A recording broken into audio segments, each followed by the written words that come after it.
যারা সুইপিং নিয়ে কাজ করে পেশায় আছেন, জেলে আছেন, আরবান জেলে, ঢাকাতে যে আরবান জেলে আছে সেটা আমরা জানিও না। আমরা এদেরকেও সাথে এনেছি, এর সাথে মিলে আমরা একটা পিপলস চার্টার করব এবং এই যে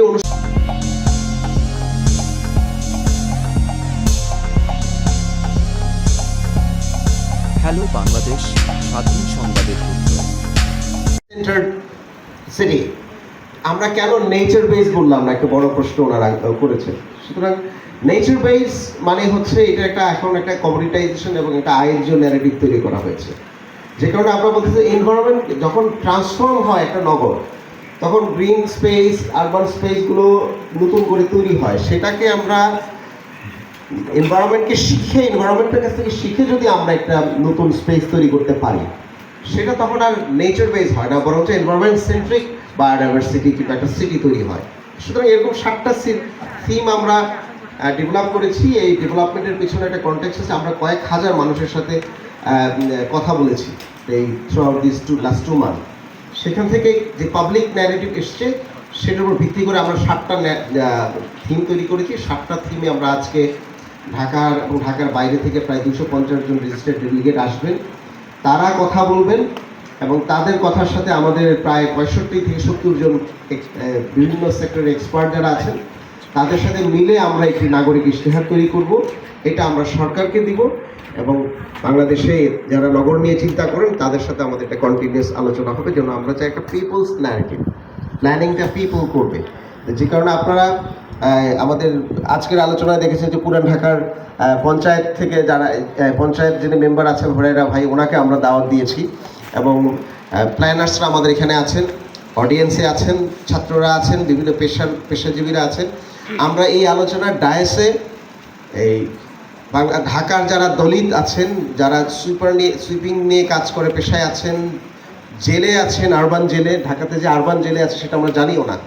আমরা এদেরকেও সাথে এনেছি, এর সাথে মিলে আমরা একটা পিপলস চার্টার করব এবং এই যে অনুষ্ঠানটা আমরা আজকে আয়োজন করছি, আপনারা দেখবেন যে এই অনুষ্ঠানে তেমন কোনো বড় লোগো নাই, কারণ আমরা কোনো দাতা সংস্থার কাছ থেকে কোনো টাকা নিয়ে আমরা প্রোগ্রামটি করছি না।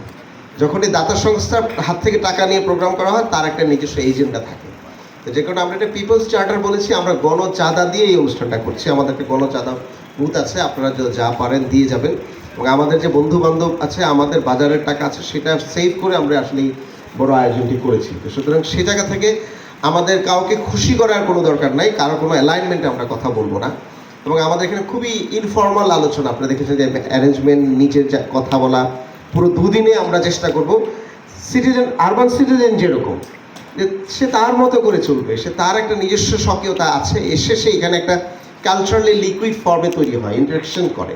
তো সেটা আমরা আমাদের সেশনগুলোতে আমরা রাখতে চেষ্টা করব। এই মুহূর্তে আমি আহ্বান জানাচ্ছি আমার বন্ধু সহযোদ্ধা ডক্টর ইফাদুল হক, আমার সাথে কাজ করেন এবং উনি স্মিথ কলেজে আরবান পলিসি অ্যান্ড গভর্নেন্স পড়ান। আমরা এই যে 2 মাস ধরে যেই মানুষের সাথে কথা বলে যে ন্যারেটিভগুলো আমরা পেয়েছি, সেটা ইফাদ কিছু ব্যাখ্যা করবেন, তারপরে আমরা ওপেন আলোচনায় চলে যাব। তার পাশাপাশি নগর জীবনের অধিকার নিয়ে আমরা যে আলাপ করতেছি, এর আরেকটা কারণ হচ্ছে যেটা এজাজ বলে গেল, যে আমরা বড় একটা ট্রান্সফরমেশনের মধ্যে যাচ্ছি, যেখানে আরবানাইজেশন হচ্ছে, আমরা এখন আর রুরাল নাই, আমাদের একটা ম্যাসিভ পপুলেশন আরবান হয়ে গেছে এবং সামনে এটা আরও বাড়তে থাকবে। কিন্তু তার পাশাপাশি আরেকটা ব্যাপার এখানে আছে, সেটা হচ্ছে যে একই সাথে নগর যে শুধু ফিজিক্যালি বৃদ্ধি পাচ্ছে তা না, একই সাথে আমাদের যে চাহিদা এবং আকাঙ্ক্ষা তারও একটা কিন্তু পরিবর্তন হয়ে গেছে। মানুষজন যেখানেই থাকুক না কেন তারা শহরের সুযোগ সুবিধা চায়, পার্টিকুলারলি আমাদের নতুন জেনারেশন তা আশা করে। আবার একই সাথে গ্লোবাল যে অর্থনৈতিক সংকটগুলো আছে, হবে, যেই প্যান্ডেমিক্সগুলো হয়েছে, হয়তো আরও হবে, ক্লাইমেট কলোনিয়ালিজম, এই সব ব্যাপারগুলো আমাদের সামনে আরও সমস্যা হাজির করবে, যার জন্য নগরায়ন এক ধরনের সমস্যার কেন্দ্রস্থল, আবার একই সাথে সমাজ রূপান্তরের একটা মঞ্চ। সো এই জিনিসগুলোকে যদি আমরা নিয়ে চিন্তা করি, তাহলে আগামী 50 এবং 100 বছরের জন্য আমাদের নগরায়নটা কেমন হবে, এটার জন্য তো আমাদের একটা ভিশন লাগবে, এটার জন্য তো আমাদের একটা গাইডেন্স লাগবে, এটার জন্য আমাদের একটা মেটা লেভেলের প্রিন্সিপালস কিছু লাগবে। সো সেইগুলো তৈরির কাজের জন্যই আমরা এখানে আজকে একত্রিত হচ্ছি। এখন বাংলাদেশে গত 50 বছর ধরে যে নগরায়নটা হলো তার অন্যতম বৈশিষ্ট্যটা কি সেটাও আমাদের বোঝা লাগবে। আমাকে যদি আপনারা জিজ্ঞেস করেন তাহলে আমি বলবো যে এর প্রধান বৈশিষ্ট্য হচ্ছে অন্যায্যতা। কারণ বেশিরভাগ ক্ষেত্রেই যে প্ল্যানিং পলিসি যেগুলো তৈরি করা হয় সেখানে আমরা কি দেখি? আমরা দেখি যে রাষ্ট্র অফিসে বসে প্ল্যান করে আর মানুষ সেই প্ল্যানটা সহ্য করে। সেই মাস্টার প্ল্যানের সাথে, ওই পলিসিগুলোর সাথে, প্ল্যানের সাথে মানুষের দৈনন্দিন জীবনের, তাদের দৈনন্দিন চাওয়া পাওয়ার তেমন কোনো মিল নাই। আমি 2 দিন আগেই পুরান ঢাকার মিরনজিল্লা হরিজন কলোনিতে গেলাম। সেখানে স্থানীয়রা কয়েকশো বছর ধরে ওখানে বসবাস করছে, কিন্তু সিটি কর্পোরেশন তাদেরকে ওখান থেকে উচ্ছেদ করার চেষ্টা করছে। পুরনো মেয়র তাদের উপরে অ্যাটাকও করেছিল। এখন চিন্তা করেন যে একটা শহরের খুবই গুরুত্বপূর্ণ একটা কাজ যেই মানুষগুলো করছে, শহর পরিষ্কার করার কাজ যারা করছে, তাদেরকে সিটি কর্পোরেশন ময়লা আবর্জনার মতো শহর থেকে বের করার চেষ্টা করতেছে।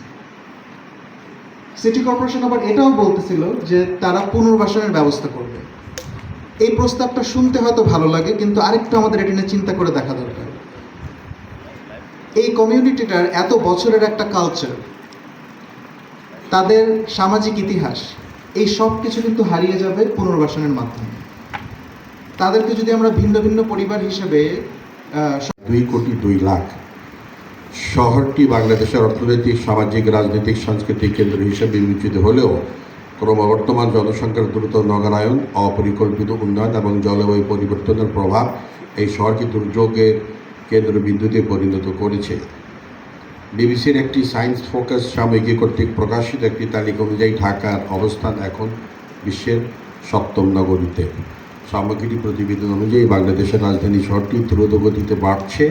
চারদিকে বহুল আবাসিক ও বাণিজ্যিক ভবনের ছড়াছড়ি।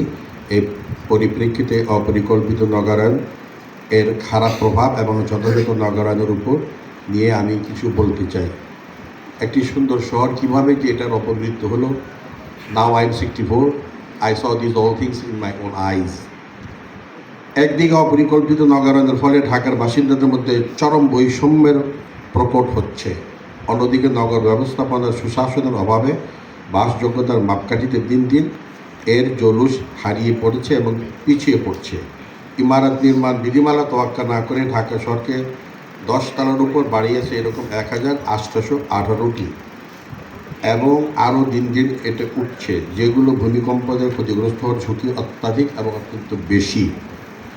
সম্প্রতি global earthquake disaster risk index বা বৈশ্বিক ভূমিকম্প দুর্যোগ ঝুঁকির সূচনা, এবং এইটার পরিপ্রেক্ষিতে ঢাকা একটা ঝুঁকিপূর্ণ শহরের মধ্যে এটা পরিণত হয়েছে।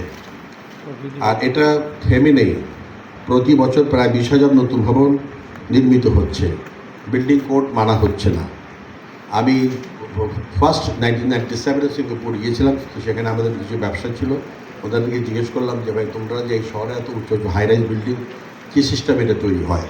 ভদ্রলোক যিনি আমার সাপ্লায়ার ছিলেন উনি বলছেন যে আমাদের নিয়ম হলো যে যত উঁচু বিল্ডিং বানাবে সে তত বেশি জায়গা ছাড়বে। উনি উদাহরণ হিসেবে বলছিলেন, মনে করো একজনের, আমি আমার আঙ্গিকে বলছি, 20 কাঠার একটা জমি, উনি যদি এখানে বিল্ডিং বানান 6 তালা, তাহলে ওনাকে 1/4 জায়গা ছাড়তে হবে। যদি তিনি 10 তালা বানান তাহলে তাকে আরেকটু বেশি জায়গা ছাড়তে হবে। যদি তিনি আরও বেশি বানান তাহলে কেবলমাত্র 1/4 জায়গায়, আই রিপিট অ্যাগেইন, কেবলমাত্র 1/4 জায়গায় তাকে বিল্ডিং তৈরি করতে দিতে হবে। চতুর্দিক থেকে তাকে জমি ছেড়ে দিতে হবে, অর্থাৎ তাকে নিজস্ব জমিতেই সবুজায়ন, ওপেন স্পেস রাখতে হবে, এবং এই কোড মারাত্মকভাবে মানা হয়। বিকেলবেলায় সেখানে গাড়ি পাওয়া যায় না, খুব কষ্ট আগে গাড়ি পাওয়া। আমি ওনাকে বললাম যে অনেকক্ষণ দাঁড়িয়ে আছে, 10 মিনিট হয়ে গেছে, গাড়িকে কল দিলাম। আমাদের এখন যে উবার সিস্টেম সেটা অনেক আগে থেকে সেখানে চলতেছে, তো গাড়ি আসছে 10-12 মিনিট পর।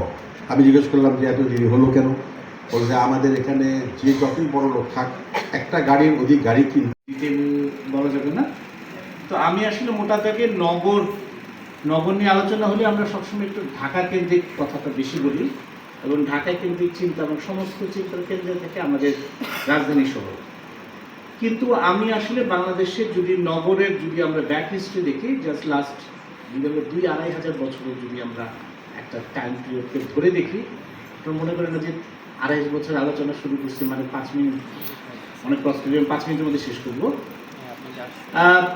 আমাদের নগর তো আসলে 2 ধরনের ছিল যদি আমরা 2.5 বছর আগে দেখি। একটা হচ্ছে নোনা পানির নগর, আর একটা হচ্ছে মিষ্টি পানির নগর। আমাদের উপকূলীয় নগর এবং আমাদের হিমালয় অববাহিকার দিয়ে আসা যে নদীগুলো আসছে মিষ্টি পানি, সেগুলো কেন্দ্রিক নগর। এই নগর কেন্দ্রিক একটা প্রাকৃতিক এবং অর্গানিক একটা ডেভেলপমেন্টের একটা স্টেজ ছিল, যেটা আমরা আসলে ব্রিটিশ আমল পর্যন্ত আমরা দেখেছি। যদিও আসলে এই ব্রিটিশ আমলের সময় আপনার লাস্ট যে বিভিন্ন যে শেষ কলোনিয়াল লাস্ট আপনার ধরেন 1880-90 থেকে 1915 এই সময়টাতে আমাদের নগর কেন্দ্রিক একটা নতুন বিকাশ হয়, সেটা হচ্ছে বন ধ্বংস করে নগর, যেটাকে আমরা বাংলাদেশের হিস্ট্রিতে বা এই অঞ্চলের হিস্ট্রিতে সবচেয়ে বড় ইকোসাইট বলি, যে এই অঞ্চলে প্রায় 90% বাঘ এবং হাতি সহ বড় বড় প্রাণীকে হত্যা করে বন দখল করে নগরের এক্সপানশন হয়। কিন্তু আমরা যদি এই যে নগর আমরা এখন দেখছি, যেই নগর আমরা বাস করছি, এই নগরের শুরু হয় বেসিক্যালি আমার নিজের অবজারভেশন, এটা নিয়ে আমাকে ধন্যবাদ থাকতে পারে, 60-এর দশক থেকে। 60-এর দশকে যখন 54-55 সালে ব্যাপক বন্যা হয়, তখন জাতিসংঘের আন্ডারে ক্রুক মিশন যেটা হয়, সেই ক্রুক মিশন থেকে ওনারা একটা নদী কেন্দ্রিক পরিকল্পনা করে, পানি ব্যবস্থাপনার একটা পরিকল্পনা করে। এর আগের সময় পর্যন্ত আমাদের নগরগুলো ছিল অনেকটা উপকূল এবং নদী, যেটা আমি শুরুতে বললাম। এই সময় এসে নদীগুলোকে নিয়ন্ত্রণ করে পানি ব্যবস্থাপনার একটা নতুন তরিকা আসে, যেটার একটা বড় কেন্দ্রে ছিল যুক্তরাষ্ট্র কেন্দ্রিক প্রতিষ্ঠান সান ফ্রান্সিসকো ইঞ্জিনিয়ারিং লিমিটেড। তো তাদের যে মিশন ভিশন এবং যেটাকে সবুজ বিপ্লব নাম দেওয়া হয়, উন্নয়নের প্রথম দশক, হ্যাঁ, সাথে লিবারেল ইকোনমি যে ফার্স্ট ডেমনস্ট্রেশন, যেটা মেগা ইনফ্রাস্ট্রাকচারের মধ্যে দিয়ে আমরা দেখি, সেচ প্রকল্প, ছোট ছোট মাঝারি শহরগুলোকে গড়ে তোলা এবং আমাদের উপকূলটাকে আসলে নোনা পানির প্রবাহে জোয়ার ভাটা থেকে বিচ্ছিন্ন করে ফেলা। ফলে আমাদের যে ডেল্টা ফরমেশনটাকে আটকে দিয়ে এখানে এক ধরনের উপকূলীয় নগরগুলোকে আমাদের যে সমুদ্র থেকে শুরু করে পূর্ব দিকে আমাদের যে অর্থনীতি যে বিস্তার ছিল, সে বিস্তারটাকে আটকে দেওয়া। এবং ওইটা আটকে দেওয়ার যে কত ভয়াবহ হয়েছে আপনারা যদি দেখেন, আমাদের যে আমরা যদি আজ থেকে প্রায় 1,500-2,000 বছর থেকে লাস্ট 100 বছর আগে দিকে আসে নাই, সবগুলো স্টেবিলাইজেশনের মধ্যে দিয়ে আসে নাই। এবং আমাদের ফুড যে সেফটি, সেটাতে আমরা বাজারে গিয়ে, আমি গতকালকে গাজর কিনেছিলাম 180 টাকা করে দিই। তো আমরা অনেক সমস্যার মধ্যে দিয়ে যাচ্ছি। এতগুলো সমস্যার মধ্য দিয়েও যে আমরা এখানে বসে আলোচনা করছি এবং ভবিষ্যতে কীভাবে আমাদের এই যে নগর জীবন, নাগরিক জীবন সুন্দর করে গড়ে তুলবে, এটা আমাদের আজকে যারা উদ্যোগ নিয়েছেন এজাজ ভাই এবং তার প্ল্যাটফর্ম এবং যারা অর্গানাইজার হিসেবে আছেন, খুবই ইয়াং, তাদেরকে দেখতে পাচ্ছি। আপনাদেরকে অসংখ্য ধন্যবাদ। এবং রেসপেক্টেবল গেস্ট যারা আপনারা শুনছেন এবং আজকে মঞ্চে উপস্থিত হয়েছেন, প্রত্যেকেরই রাজনৈতিক এবং দীর্ঘ একাডেমিক জায়গা থেকে অনেকেরই অনেক কাজ রয়েছে। তবে আমরা আশা করি তরুণরা যদি আগামী ভবিষ্যতে দেশের দায়িত্ব নেয়, সেই জায়গা থেকে আপনাদের এই কাজগুলো আমরা বাস্তবায়ন করব। সে কথা বলে আমি যেটা শুরু করছি, আমি একদম প্রান্তিক গ্রাম থেকে ঢাকাতে এসেছি, পড়াশোনার জন্য এসেছি। ঢাকা ভার্সিটিতে ছিলাম, হলে ছিলাম। তো নগর জীবনে কখনো আমি এখনও ঢাকার ভোটার না, আমার একদম আইডি কার্ডে সব কিছু গ্রামে আছে। সেখান থেকে আমি যেটা দেখেছি এবং আরবানাইজেশন যে প্রবলেমগুলো, আমরা যখন আমি হল থেকে চলে গিয়েছি, একদম চানখার কোলে পুরান ঢাকায় একজন বক্তব্য রেখেছিলাম, একটা মেসে উঠেছিলাম, পানির সমস্যা, বিদ্যুতের সমস্যা, সব কিছুরই সমস্যা ছিল। এবং আমার অনেক বন্ধুবান্ধব যারা ভার্সিটিতে চান্স পায় নাই বা প্রাইভেট ইউনিভার্সিটিতে চান্স পায় নাই, আমার অনেক বন্ধুবান্ধব ঢাকাতে হলো সিএনজি চালাচ্ছে, তারা রিক্সা চালাচ্ছে, এবং অনেকে মসজিদের হলো ঝাড়ু দিচ্ছে, আবার এই অনেকে হলো বিসিএস ক্যাডার হয়ে ভালো ভালো অবস্থানে আছে, আবার অনেক রাজনৈতিক। তো বিভিন্ন সেগমেন্ট ক্যাটাগরি যদি করা হয়, এই জায়গাগুলো থেকে নগর জীবনে তারা নতুন করে যে মধ্যবিত্ত জীবনের যে জার্নি অ্যাটাচমেন্ট করার চেষ্টা চালাচ্ছে। তা আমাদের সামনে হলো একটা স্বপ্ন রয়েছে, যে স্বপ্নের দিকে আমরা ধাবিত হচ্ছি এবং সেই স্বপ্নের দিকে ধাবিত হওয়ার জন্য আমরা একটা স্ট্রাগলের মধ্যে দিয়ে যাচ্ছি। এবং এই স্ট্রাগলটা আপনারাও করছেন, আমরাও করছি, কারণ এখানে যারা আমরা আজকে শ্রোতা মণ্ডলী হিসেবে উপস্থিত হয়েছি, অথবা যারা আজকে লাইভে ভবিষ্যতে এই লাইভটি দেখবেন, আমাদের বেসিক কনসার্নের জায়গায় জাস্ট কিছু এইজ ডিফারেন্ট, অন্য কোনো জায়গায় আমি পার্থক্য পাচ্ছি না। মানে সেম, আমি অ্যাফিলিয়েটেড ফিল করছি, মানে যখন আমি শ্রোতা বা স্টেজে যারা আছেন তাদের দিকে তাকায়, কেউ ফেনী থেকে এসেছেন, কেউ পুরান ঢাকা থেকে এসেছেন, বা আমি চাঁদপুর থেকে এসেছি। তো এই জীবনে হলো আমরা অনেকগুলো, এটা স্টুডেন্ট লাইফের পর থেকে হলো এই যে ম্যাথস জীবন, বা এরপরে যখন আমি আমার লাইফের যে সেকেন্ড স্টোরি বিয়ে করলাম, সেখানে হলো আমরা আরবান হাউজিংয়ের যে প্রবলেমসগুলো সেখানে দেখেছিলাম। মানে আমাদের জন্য হলো 2টা বেডরুম হলে হয়ে যেত, একটাতে আমরা থাকবো অথবা ফ্যামিলি আসলে ওইটাতে। তো এই ফেসিলিটিটা আমি যতটুকু স্টাডি করেছি কোরিয়া বা অন্যান্য জায়গা, চায়নাতে খুবই সুন্দরভাবে তারা এই আরবানাইজেশনটা করেছে। এটা বাংলাদেশে যারা অ্যাপার্টমেন্ট যে স্টেক হোল্ডার, প্রশ্নটা ঘিরেই কিন্তু বিতর্ক এবং যুদ্ধ চলছে। ঢাকা হচ্ছে একটা নন্দিত নরক। হুমায়ুন আহমেদের যে নন্দিত নরক উপন্যাস তিনি 72-73 লিখেছিলেন, সেটা সত্য হয়েছে ঢাকা শহরে।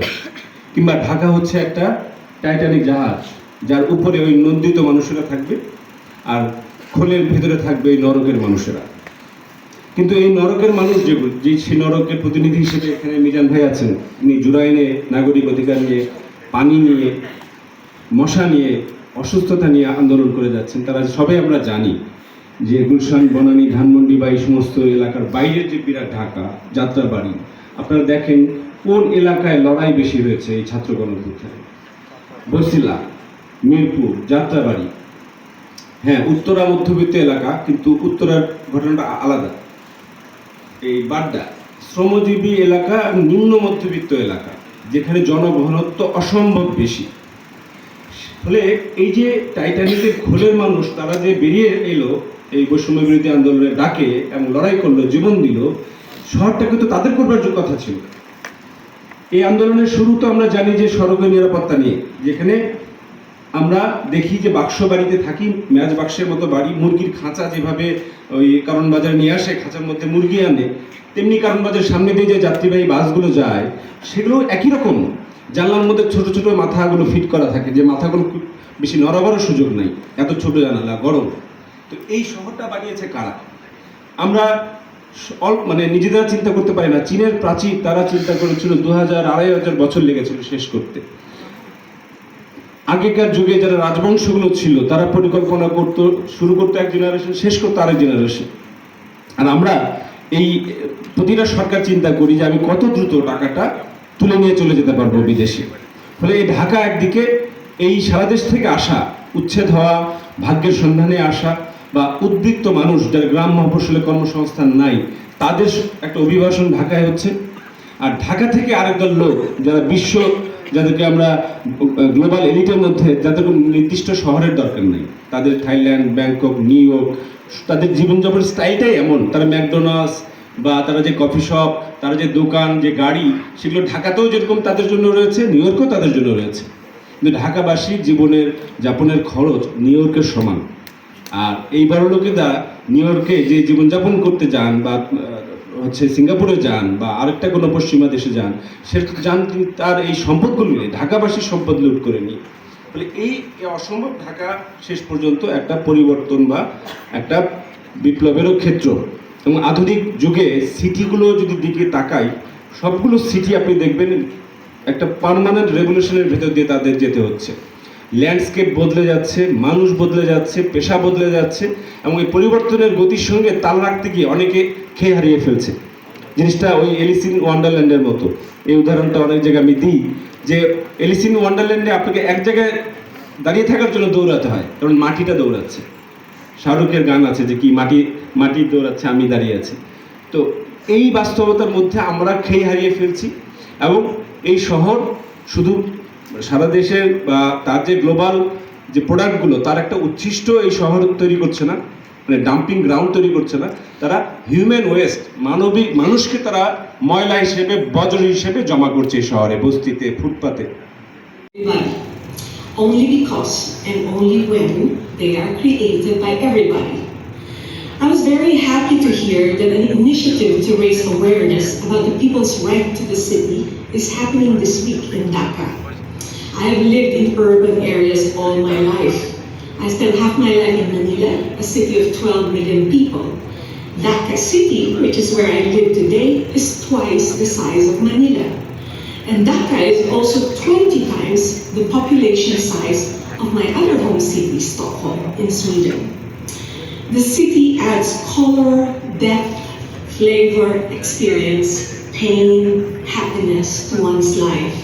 One gets shaped by the city one lives in, but one can also be part of shaping the city to a form that you want it to be. And that is what I believe will be explored in this conference today. We will speak about why the city should be for everyone, that each of us has the right to services and opportunities and a decent, sustainable life in our city. And we will speak about how we can create the kind of city that realizes our dreams, nurtures us and our families, and keeps our hopes alive. Today, we will speak about our vision and aspirations on how to make our cities in Bangladesh livable and fair and just, where people feel they have access to opportunities if they work and collaborate with others for it. This kind of urban visioning journey has happened in many other places before, and it's also happening in other places today. Each of us has an idea and expertise that is a building block to this vision. I applaud the organizers of this conference for bringing such diverse groups of people together to speak about a fair urban charter for Bangladesh. A fair city is formed through open, inclusive, transparent, and democratic processes and spaces like this. Thank you. Pre-colonial period এবং post colonial পিরিয়ডে কীভাবে হলো তার একটা interesting dimension তিনি হাজির করেছেন তার আলাপের মধ্যে। আমার আলাপটা কিছুটা সেটা কাছাকাছি, কিন্তু আরেকটু অন্য প্রসঙ্গে। আমার আলাপ অনেক বিমূর্ত লাগতে পারে। এক সময় আমার প্রায় 20-25 বছর পুরনো অ্যাক্টিভিস্ট বন্ধুরা এখানে অনেকেই আছেন আজকে, তারা জানেন যে আমরা একসময় বলতাম যে ঔপনিবেশিকতার সমস্যা, উন্নয়ন, এই যে ডিসকোর্সের যে কলোনিয়ালিটি, সেগুলো নিয়ে আমরা অনেক আলাপ করতাম। লোকেরা তখন বলতো তত্ত্ব কথা। আজকে ইতিমধ্যে আপনারা এই গত 2 ঘন্টায় অনেকবার উপনিবেশ কথাটা শুনছেন। তো ফলে যা এক সময় তত্ত্ব কথা ছিল তা আজকে বাস্তব কথায় পরিণত হয়েছে। এটা আমাদের গত 20-25 বছরের আরও বহু মানুষের বহু বছরের সংগ্রামের ফল। ফলে আজকে আমি যেটা আমার কাছে আপনার কাছে যদি দূরবর্তী লাগে, হতাশ হবেন না, ভাববেন, ভাবার জন্য শেয়ার করতেছি। এবং আগামীতে আমাদের পলিটিক্যাল এবং সামাজিক সকল সংগ্রামে এই তত্ত্ব কাঠামো খুব রেলেভেন্ট থাকবে বলে আমি বিশ্বাস করি। সেটা কি? আমরা খুব সহজ করে যদি বলার চেষ্টা করি যে উপনিবেশ পূর্ব বাংলা অঞ্চলের বা এই অঞ্চলের বা এশিয়ার বা আফ্রিকার বা ল্যাটিন আমেরিকার নগরায়ন প্রক্রিয়াটা কেমন ছিল, নগর ব্যাপারটা কি ছিল, নগরের সঙ্গে বাকি অঞ্চলের বাকি সমাজের সম্পর্কটা কি ছিল। আর উপনিবেশ পর্বকালে নগর এবং সিটি, টাউন, এইটার সঙ্গে বাকি অঞ্চলের সম্পর্কে কোন রকম গুণগত পরিবর্তন ঘটলো সেটা খেয়াল করাটা খুবই জরুরি। মুঘল পিরিয়ড পর্যন্ত বাংলা অঞ্চলের শহরায়ন নগরায়ন প্রক্রিয়া এবং ব্রিটিশ কলোনিয়াল পিরিয়ডে শহরায়ন নগরায়ন প্রক্রিয়া এবং পোস্ট কলোনিয়াল, যখন ব্রিটিশ শাসন প্রত্যক্ষ শাসন নাই, আমরা সবাই জাতি রাষ্ট্রে বিভক্ত, নানা রকম স্বাধীন রাষ্ট্র, এই স্বাধীন রাষ্ট্র পর্বে আমাদের নগরায়ন প্রক্রিয়াটা কেমন, সেটা কি কি শর্ত দ্বারা নির্ধারিত হচ্ছে সেটা খেয়াল করাটা খুবই জরুরি। তাছাড়া আমাদের বাকি কোনো কাজ, যেটা খুবই রাইটলি মোশতাক ভাই বলছেন যে ম্যানিফেস্টোটা কীভাবে হবে, তার মধ্যে একটা বড় পার্ট হচ্ছে পলিটিক্যাল অ্যাকশনটা কী হবে। পলিটিক্যাল অ্যাকশনটা কী হবে সেইটার জন্য আমাদের বোঝা দরকার কোন প্রক্রিয়ার মধ্যে দিয়ে এইরকম একটা বিজনেস চলে, বিজনেস অ্যাজ ইউজুয়াল চলে। নগরায়নের যে প্রক্রিয়াটা চলতেছে গত 200 বছর ধরে উপনিবেশ পিরিয়ডে এবং তার পরবর্তীকালে স্বাধীন জাতিরাষ্ট্র প্রকল্পের কালে, এই প্রক্রিয়াটাই সেটা খুব বোঝা দরকার। দুটো দিক আছে, একটা হচ্ছে যে এইটার ভাবাদর্শগত দিক বা সাংস্কৃতিক দিক, যেটা খুব গুরুত্বপূর্ণ। সেটা হচ্ছে যে আমরা যদি খেয়াল করি যে পৃথিবীতে বৈশ্বিক ইতিহাসের জায়গা থেকে দেখলে আমরা একটা পোস্ট কলম্বিয়ান জগতে বাস করি। অর্থাৎ ক্রিস্টোফার কলম্বাসের যে আমেরিকা আবিষ্কার, এই আমেরিকা আবিষ্কারের পরের দুনিয়া আর আগের দুনিয়া একরকম না। এই যে পোস্ট কলোনিয়াল ওয়ার্ল্ড, যেটা আধুনিকতার পশ্চিমা ঔপনিবেশিক বর্ণবাদী আধুনিকতার একটা পর্ব শুরু হলো দুনিয়ায়, এই সময়ের নগরায়ন প্রক্রিয়াটা আকাশ পাতাল পার্থক্য সারা দুনিয়ায়। এই সময় নগরায়ণ প্রক্রিয়াটা মূলত কলোনিয়াল বা ঔপনিবেশিক অ্যাকুমুলেশন বা সঞ্চয়নের মানে লুটপাটের লুণ্ঠনের একটা প্রক্রিয়া, একটা মেশিনারি এবং প্রসেস আকারে নগরায়ণ প্রক্রিয়াটা অনেক বেশি কাজ করছে।